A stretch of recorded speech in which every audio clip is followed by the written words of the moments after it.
tendency to downplay the Jewish angle, that the one work to discuss Dreyfus's Jewishness unabashedly is by an American researcher. To write a Jewish life of Dreyfus is therefore something of a provocation, or at least a challenge to conventional historiography. The more I have delved into the affair, however, the more I have realized that Jewishness was central to almost every aspect of it. But what does writing a Jewish life of Dreyfus entail?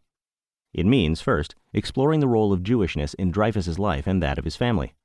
As will become clear, this is not a straightforward proposition. Dreyfus was not a spiritual or religious person. He rarely spoke of God in either his personal or public writing. He also rarely evoked what we would call today his Jewish identity. This was partly a result of his rationalism, his scientific worldview, but it also reflects a very specific way of being Jewish that emerged in France in the 19th century, which prioritized public displays of French patriotism and relegated religion to the private sphere.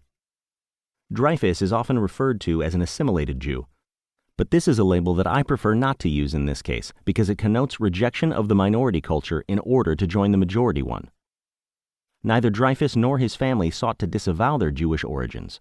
On the contrary, it was Dreyfus's refusal to hide or downplay his Jewishness that attracted the negative attention of certain of his military superiors, and that was at least partly responsible for the accusations against him.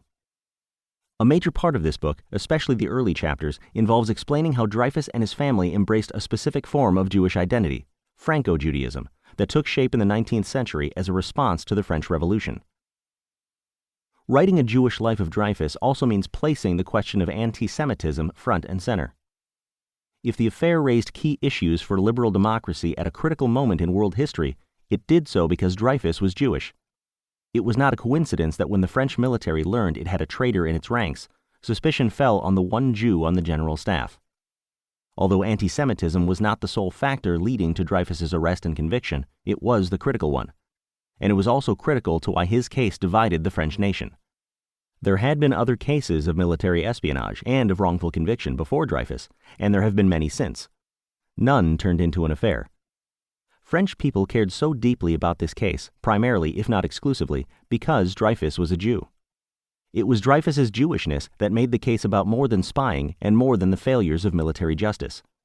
As increasing numbers of Jewish immigrants flocked to Western democracies in the late 19th century, fleeing persecution in Eastern Europe, the so-called Jewish question, which asked whether Jews belonged in the modern nation-state as full and equal citizens, came to the fore. It was an especially fraught topic of debate in France.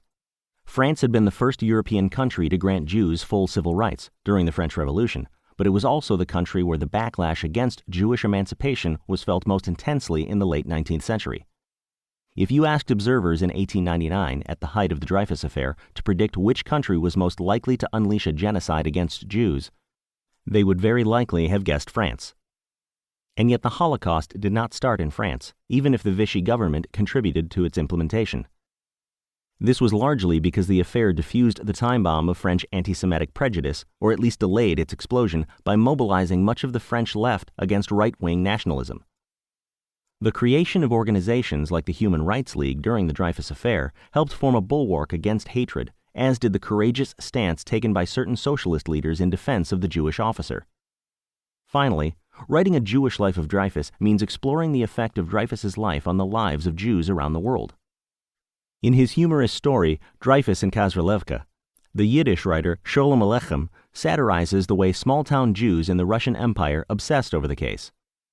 Paris, they say, seethed like a boiling vat, but the anguish and pain that Kazrelevka underwent, Paris will not experience till Judgment Day. Sholem Aleichem tells us of the reaction to the affair in his fictional Ukrainian shtetl.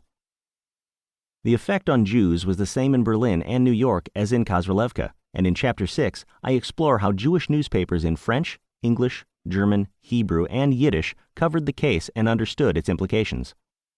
The affair offered a kind of mirror in which Jews of all political persuasions saw their hopes and fears reflected, but it also promoted a new model of Jewish solidarity at a moment of great upheaval in Jewish history. My motivations for focusing on the Jewish aspects of Dreyfus's life might now be clear, but this still leaves open the question of why it is necessary to write a biography of Dreyfus in the first place. Although historians have devoted an enormous amount of attention to the affair, relatively few have taken as their primary focus the man at the center of the controversy. There has long been an assumption that since Dreyfus